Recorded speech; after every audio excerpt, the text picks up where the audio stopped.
Gen Z जो इतने emotional हैं, लॉजिकल हैं, तो उनको क्या करना है? पेरेंट्स को उनके साथ किस तरह का बिहेव करना चाहिए? अब आपने दो अल्फाज बोले, जेनजी इमोशनल हैं एज वेल एज लॉजिकल हैं। लॉजिकल, जबकि साइंस ये कहती है एक वक्त में आप एक ही हो सकते। वो कहते हैं बदनसीबी का मैं कायल तो नहीं हूं, लेकिन मैंने बरसात में चलते हुए घर देखे। हाय हाय हाय। मलेनियन माइंडसेट से, जनरेशन एक्स माइंडसेट से और बेबी ब्यूमर माइंडसेट से जिनजी अल्फा की ट्रेनिंग नहीं हो सकती। पुत्र दादे दादी दे मरण दा इंतजार ना करया करो, कट्ठे होने ले पुत्र को इकट्ठे कर लो, पुत्र मिल लो, वरना ए नस्ल एक दूसरे को मिलने तरस जाएगी। बच्चे को डांट दें तो वो 2 दिन बात नहीं करता, किसी को कुछ कह दे, मूड आपका थोड़ा सा खराब हो जाए तो वो उनको डिप्रेशन हो जाता है। तो इसके लिए करना क्या चाहिए और ऐसे मिसाइल हैं क्यों? शायर ने कहा लोहे की मशीनों में नहीं कोई खराबी, मट्टी की मशीनों की कोई चाल गलत है।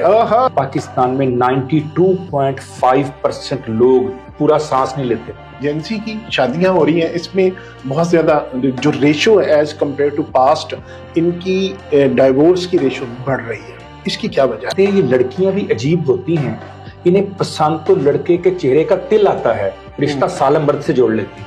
जजेस का कहना है 64% इजाफा हुआ है 2025 में डिवोर्स की रेशो में, जो कि सर किसी मुल्क के लिए बहुत अलार्मिंग हाल है। जादू की जप्फी, ये फिल्म का डायलॉग नहीं था सर, ये बुनियादी तौर पे नफ्सियात की एक बहुत बड़ी बात थी जो फिल्म में संजय दत्त के मुंह से अदा हो गई, लोग समझे नहीं।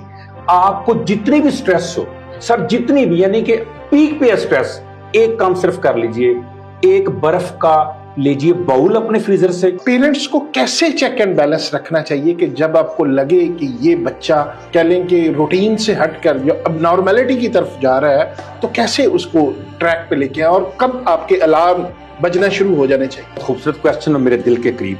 2 हिस्से हैं, दोनों को अलग अलग मैं एड्रेस करता हूँ। Unfortunately we are living in a world that is highest connectedness and lowest level of interconnectedness.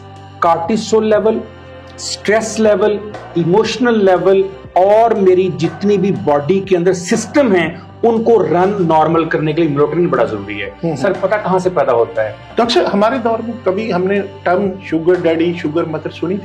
ठीक कहते हैं आप, बिल्कुल नया फिनोमेना है, डिजिटल फिनोमेना है ये भी, जैसे हमने पहले बात की। सबसे बड़ा कायनात का ब्रांड इंसान है और उसे बनाने वाली जात सबसे बड़ा ब्रांड मेकर है। लड़की लड़के की आंखों में देखती है और उसकी आंखें शर्म से झुक जाती हैं। बताना नहीं पड़ता मेरा बाप कौन था, दादा। वाह वाह वाह।